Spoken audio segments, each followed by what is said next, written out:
Brooks here. Welcome to Books with Brooks. It is early January and we are all reflecting on what a dumpster fire of a year 2020 was. I know that's what we're all doing because it was. And part of that for me is thinking back on all the books I read. I set a Goodreads goal, I think, to read 50 books. I want to say it was 50 books. And I surpassed that goal and actually read 55 in 2020, which is funny because, I mean, that's a lot of books. It's more than a book a week, but I don't feel like I read that much. Isn't that weird? I don't know. Time is a flat circle for 2020. And I felt like, I was like, oh, wow, like I hit my Goodreads goal in like October. And I was like, how'd that happen? Like, I haven't read that many books. So I don't know. I'm not sure, but that's what I did, I guess. And so I usually reflect on the books I've read and post a list to social media of like my top 10 or 20. So this time I'm going to do my top 10 and I'm going to tell you guys what they are because they're all so good. Ooh, they're all so good. These are not necessarily Books with Brooks book club picks, although 2 of them are. And they also were not necessarily published in 2020, although many of them were. These are just books that I read in 2020 that I want to recommend to you all because they were so great. And they were adventurous and well written with great stories and great characters. I think they're all fiction. I'm pretty sure they're all fiction because that's sort of my genre. So yeah, I'm really excited to share my list with you. Oh, one more caveat. I did not put Station 11 on this list, because I didn't read it for the first time in 2020. Although I do highly, highly recommend that book. It was on, Nick picked it, I believe, on our 2020 recommendations episode in December. But I did not put it on my list. Yeah, because I'd already read it. It's so good though. I think each of these books, all 10 of these books, deserve their own Books with Brooks episode, and maybe that'll be a goal for me for 2021 to talk about all of them because they're all so good and they are all just extremely worthy of your valuable time and attention. So for each book, I will note its publication date, its publisher, any relevant awards it's won, as well as its Goodreads rating. And Goodreads, it's the word good and the word reads. If you're not familiar with it, it's a book tracking and review app, and it is a must, I'm telling you, for any avid reader or anyone who wants to be an avid reader or is interested in reading. You can create different bookshelves, you can create reading challenges and keep track of them. You can keep track of the books you want to read. As soon as someone tells me about a book they liked, I put it in my Goodreads app so that I don't forget because I know I will immediately forget what they've told me. So I just keep this running tab of this running list of books that I want to read. It's amazing.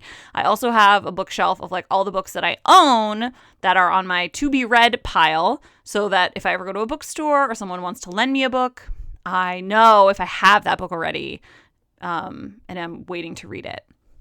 It's extremely useful. It's also really useful. I always look at Goodreads ratings when I'm deciding if I want to read a book or not, especially for book club where I'm trying to like diversify what we're reading. And so it might be in a genre that I'm not as familiar with, or we might be dealing with authors that I'm not as familiar with. I will go and check the Goodreads ratings, and those are rated by readers. So it's just an aggregated rating by everyone who's read the book and then, marked it on Goodreads. And I will typically give any book that has more than a 4, it's out of 5 stars. So any book that has more than 4 stars, I'm like, yes, we'll read. Anything in the 3-point range is also fair game for me, especially, for book club picks. If a book has less than 3 stars on Goodreads, I am inclined to rule it out, although I don't always. And that's obviously a personal preference, but for the books we're going to talk about in this episode, the lowest book has a rating of 3.73 on Goodreads, and the highest has a rating of 4.48. So that's sort of where we're living. 4.48 is super, super high. I don't know if it's the highest I've ever seen, but it's a really, really high rating. I mean, that has to mean that like the majority of people gave that book 5 stars, which I love to talk to people about how they rate books because for me, a 5-star book is like a book that I loved so much. In fact, I'm not even sure that all 10 books on this list that I'm going to read to you got 5 stars from me, because a 5-star book is like, it's just really, really a blow me away, keep it in my arsenal, read it again kind of book. And those are pretty rare. So I will also read small sections of each book, or I will play the just a little short snippet from the audiobook if I listened to it. So I hope that will be useful for you as you think about your 2021 reading list. And you already know that my top book of 2020 that I picked in December was called Dear Edward by Anne Napolitano. So I'm going to end with that one, and I'm going to work backward, and I'm going to start from book number 10, which is, drumroll please, The Gifted School by Bruce Holsinger. Holsinger? I'm actually not 100 on how to pronounce his name. Bruce Holsinger. The Gifted School by Bruce Holsinger. I listened to it on audiobook, and it is, I would describe it as a searing and troubling sort of fictional expose about the American school system, public school system. It follows several families in a Colorado town after they learn that a gifted school is opening and accepting applications. It's sprinkled with tons of family drama. It's got a bunch of good twists in it. It's, and it's also like a really interesting look at what do we mean by gifted, and what sort of pressure are we putting on children and each other and our families, and just like the striving for greater and greater achievements and sort of like the trophy culture. It's so interesting. Although I will say this book is in the 10th spot because I was slightly disappointed in the ending, but I think it was more an audiobook problem for me, in that I have a lot harder time remembering details and paying attention when I listen on audiobook as opposed to when I read. So I think that might have been a me issue more than anything else, because it's a fantastic book. Published in June 2020 by Riverhead Books. It has a 3.73 Goodreads rating, so that's our lowest rating on this list. And I guess that makes me feel better about putting it in my slot number 10. But it's fantastic, and I will play you a tiny bit of the audiobook so you can get a feel for it. This is from Chapter 1 of The Gifted School by Bruce Holsinger, read by January Lavoie. Rose. It was on the second Thursday in November that Rose got her earliest inkling of the gifted school. Months later, she would swipe back through the calendar and finger that day as the beginning of it all. The hours that planted the seed, traced the faint shape of things to come. The school was still no more than a whisper in the air when she saw her friends late that afternoon, a mere ripple of unease as she settled into bed that night with her husband. But it was already a presence among them. A lurking virus, its symptoms yet to show. I hope you enjoyed that. That was Gifted School by Bruce Holsinger. Now let's talk about book number 9. This book is called Long Bright River, and it's by Liz Moore. And this book I got through Book of the Month, which is a monthly book club subscription that I really love. They curate 5 books a month that you can choose from, and they tend to be, sort of, a lot of them are kind of like the next big book. They're great. I love them. It is a heartbreaker thriller mystery that follows the sort of diverging lives of 2 sisters who've been torn apart by the opioid crisis in Philadelphia. It's very raw and it's very real, and it's a real searing look at what's happening to millions of families and communities in the U.S. that are being affected by the opioid crisis. It's really affecting. It's very memorable. It's a great whodunit. It has a great heroine. It was great. Published in January 2020 by Riverhead Books. It has a Goodreads rating of 4.06. And unfortunately, I cannot read you a section from this book because I have mislaid my copy. If I have lent it to you, please text me. But so you all have to take my word for it that this book is very good. I read it in like 2 days. Just blew through it. It's great. Highly recommend. All right, book number 8. Anxious People by Frederick Bachman. If you all don't know this about me by now, then you haven't been listening, because I will read anything by Frederick Bachman, who I believe is truly one of the formative fiction writers of our time.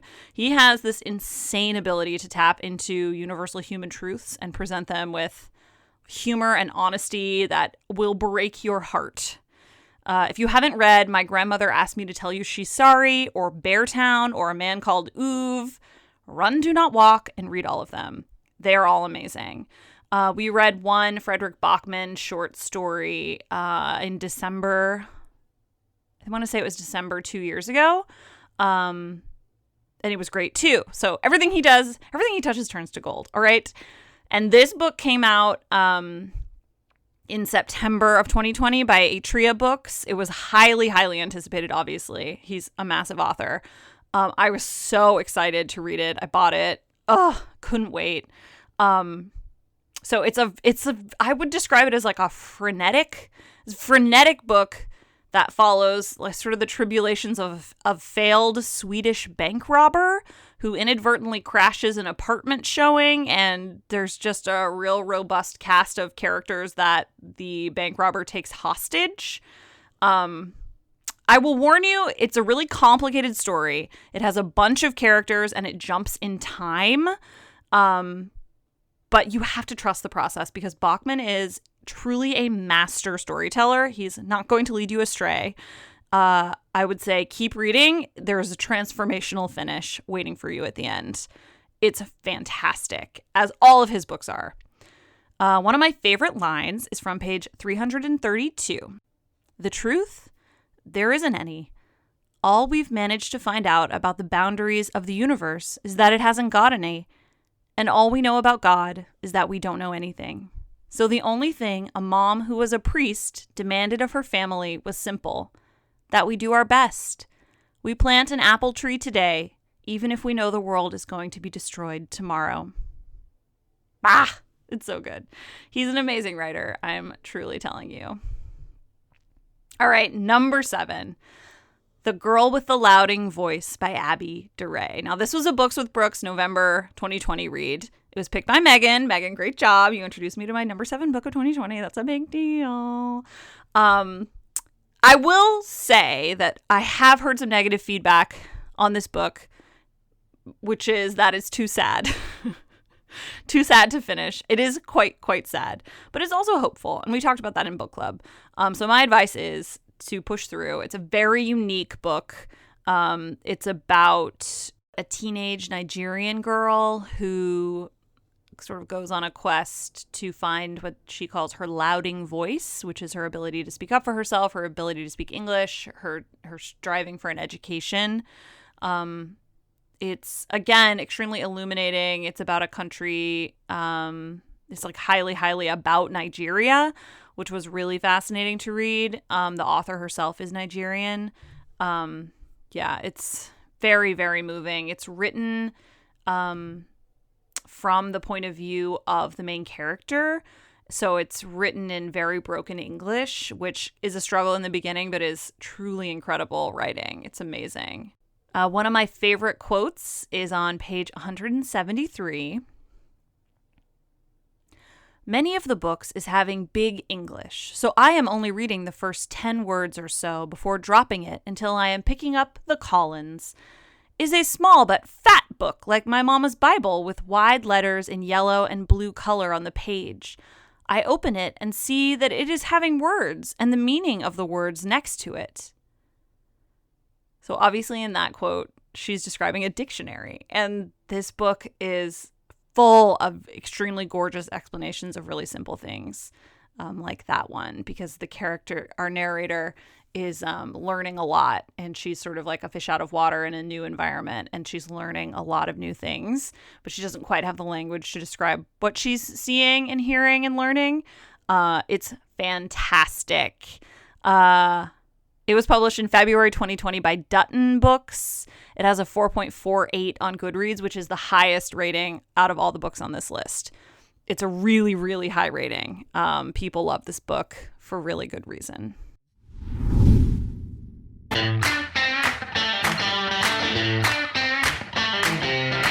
Hey, what's going on, everyone? This is Aaron Scheib, co-host of the Tim and Scheib Show. We're part of the Press Play Podcast Network, and we love talking college football. We talk everything from Florida Gators to the Ohio State Buckeyes. If you like college football, check us out. Thanks.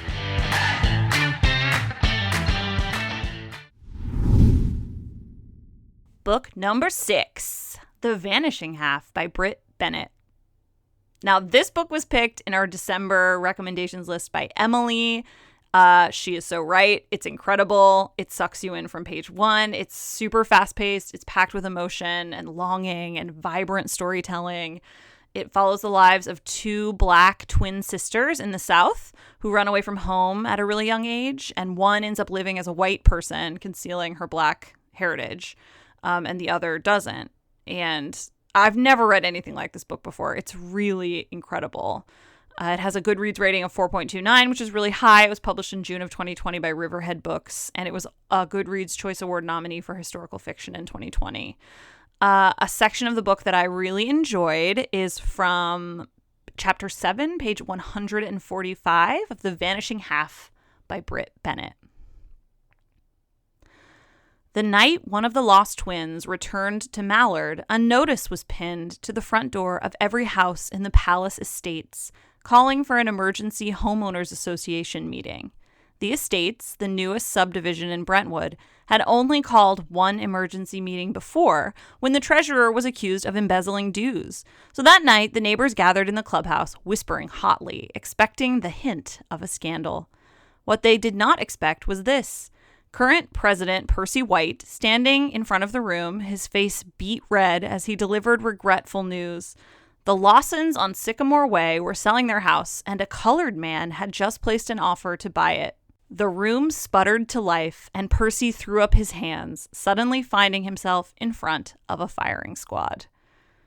So this book obviously deals a lot with race in America and sort of the arbitrariness of why we treat certain people one way and other people another way, which is, I think, kind of a theme of our 2020 book club, actually, and maybe of 2020 in general. This book is amazing. It is totally worth your time. It is fantastic. The Vanishing Half by Britt Bennett. Book number 5, The 7 Husbands of Evelyn Hugo by Taylor Jenkins Reid. I listened to this one on audiobook too. It is a super rich, detailed, very dramatic story. It's full of love and loss and deceit and betrayal. It's sad and it's happy. It's gorgeous. I will say I didn't love some of the material interpretation by the lead narrator in this audiobook, but the story itself was able to overcome that displeasure. And I know you will absolutely love and despise and admire our heroine, Evelyn Hugo. So it's basically about a young up-and-coming journalist who scores an interview with one of the most famous movie stars of all time, Evelyn Hugo. And she starts interviewing Evelyn and learning about her life and learning about her 7 husbands. It's fantastic. It has a Goodreads rating of 4.36. It was published in June 2017 by Atria Books. It was a Goodreads Choice Award nominee for historical fiction in 2017, along with a Book of the Year award in 2017 as well. Did I say 2020? This book was published in 2017, if that wasn't clear.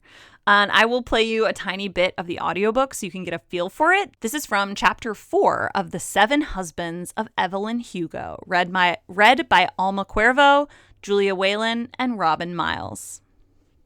I am momentarily surprised at the casualness and confidence with which she says my name, as if she's known me for years. Hello, I say. I'm Evelyn. She reaches out and takes my hand, shaking it. It strikes me as a unique form of power to say your own name when you know that everyone in the room, everyone in the world already knows it. Moving on to book number 4, The Nickel Boys by Colson Whitehead.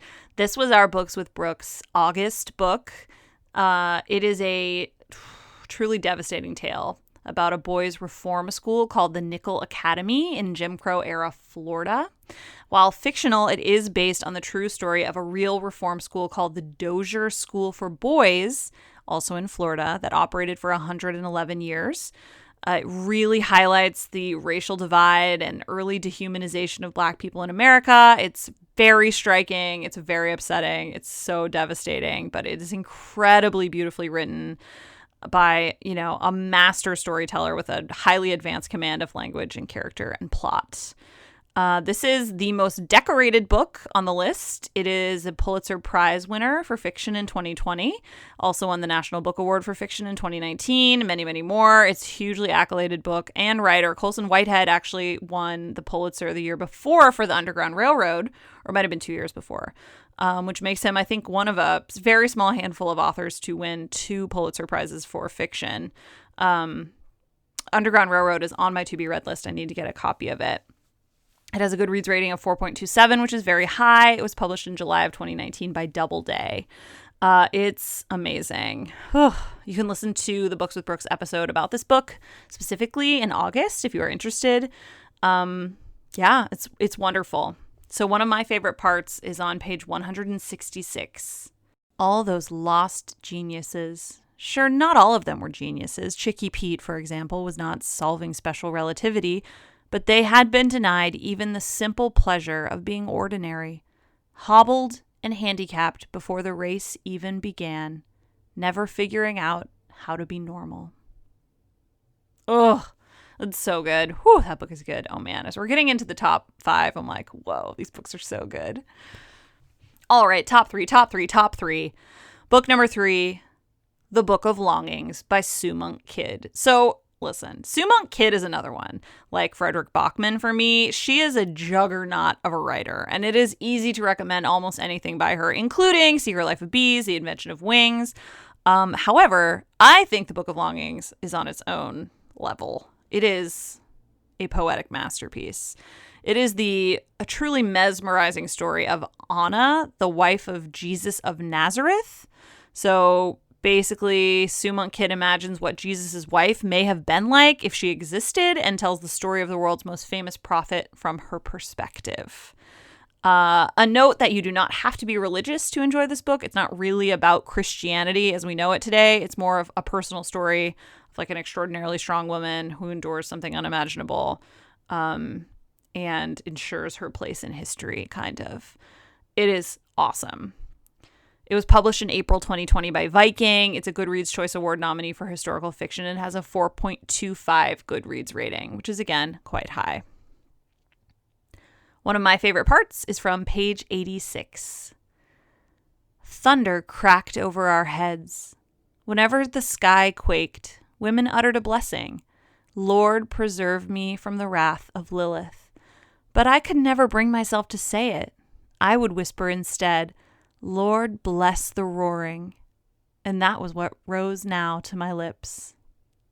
Oh, it's gorgeous. It's gorgeous. And this character is so amazing. She's like a badass. She's amazing. This book is so good. It's poetry. Read it. All right. I'm excited for this one. Number 2, The Invisible Life of Addie LaRue by V.E. Schwab. So this one, oh man, I almost put it in the top slot, but I didn't. I had to decide in December, and I ultimately went with a different book, which you guys already know, which is Dear Edward. The Invisible Life of Addie LaRue by V.E. Schwab. Oh man, it is. I listened to this one on audiobook too. It is another one that is so poetic. It's so poetic. In fact, I had a friend who I recommended it to text me and said her writing was so poetic, it often reminded me of Rupi Kaur's Rhythm. And I totally agree. It is like beautiful poetry, but not in an annoying way. It is the epic story of Addie LaRue, an 18th century French peasant who wishes for a better life. And she makes a deal with the devil. So be careful what you wish for. It is my opinion that this book is miscategorized as fantasy. It's, for some reason, in all the fantasy roundup lists and stuff, and it was on the Fantasy Goodreads Choice Award list. I don't think, I would not have marketed it as such. It is more a love story. It's like a love story crossed with a multi-generational coming-of-age story, crossed with some vengeful gods and some, like, magic. But it's extremely like grounded and real. Feels like a very real story of very real characters in a very real world. So it is a fantastic premise, but it's not fantasy in the way that like she goes to another realm and fights dragons. Like that's not what it's going to be. And I don't want you to think that's what it's going to be because you might not like that. but this book you will like. I listened to it on audiobook, and actually for the first time ever, I've never done this before, I also just bought a hard copy to read as well because it's so good, and I think it's worth, like I've said earlier, when I listen to audiobooks, I don't pay attention as well, and I don't remember them as well as I do when I read. It's like my learning style is less auditory and more visual. So I'm excited to read this book again, and I think it'll be a totally different experience, like reading it on the page. And interestingly, I think I actually picked this book to listen to because it is narrated by my favorite audiobook narrator, Julia Whalen.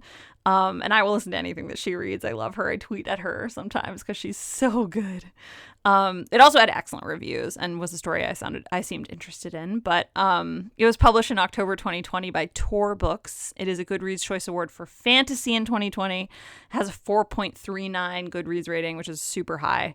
And again, I don't think it should be categorized as fantasy. I would not have done that. I think it's probably people are missing out on this book. People who don't like fantasy are missing out on this book because they think it's fantasy, and I'm like, it isn't. So I will play you a very gorgeous part of this audiobook. It's from the first few minutes of The Invisible Life of Addie LaRue, read by Julia Whalen. 7 freckles. 1 for every love she'd have, that's what Estelle had said when the girl was still young. 1 for every life she'd lead. 1 for every god watching over her. Now they mock her, those 7 marks. Promises. Lies. She's had no loves. She's lived no lives. She's met no gods. And now she is out of time. But the girl doesn't slow, doesn't look back. She doesn't want to see the life that stands there waiting, static as a drawing, solid as a tomb. And last but never least, in our very top slot, Dear Edward by Ann Napolitano. This heartbreaker coming-of-age tale is about a boy who survives a commercial plane crash that kills his immediate family and everyone else on board. Yeah, I can never fly again, but honestly, it's totally worth it because this book is so good. It was published in 2020, I think January 2020 by Dial Press. It was a Goodreads Choice Award nominee for fiction. It has a 4.13 rating on Goodreads, and we've already talked about this book extensively, so I will just leave you with one of my favorite lines. Page 317. The man says, "What happened is baked in your bones, Edward. It lives under your skin. It's not going away. It's part of you and will be part of you every moment until you die. What you've been working on since the first time I met you is learning to live with that." Ooh, Dear Edward is so good. All right, we're going to run through them one more time really fast. Get your pen. Dear Edward by Ann Napolitano. The Invisible Life of Addie LaRue by V.E. Schwab. The Book of Longings by Sue Monk Kidd. The Nickel Boys by Colson Whitehead. The 7 Husbands of Evelyn Hugo by Taylor Jenkins Reid. The Vanishing Half by Britt Bennett. The Girl with the Louding Voice by Abby DeRay. Anxious People by Frederick Bachman. Long Bright River by Liz Moore. The Gifted School by Bruce Holsinger. These are all so good. Okay, really quick, because I can't let you go without talking about more books. If none of the ones that I mentioned are interesting to you, or maybe you've already read all of them, I will give you just a couple of more ones that I really liked, and we won't talk about them. I'll just give you their titles. The Dutch House by Anne Patchett. You guys know I will read anything by Anne Patchett. Love her so much. The Immortalists by Chloe Benjamin. That was a Books with Brookes read in like January of last year. Queenie by Candace Carty Williams is amazing, and it's set in England, and I love books that are set in England, and I would be remiss if I didn't mention White Fragility by Robin DiAngelo, which is not a fiction book, but is part of the social justice work that we should be doing as white people, and reading about our own fragility is a very nice first step. I hope you have enjoyed these recommendations. I hope they inspire you to pick up new books in the new year. Happy reading!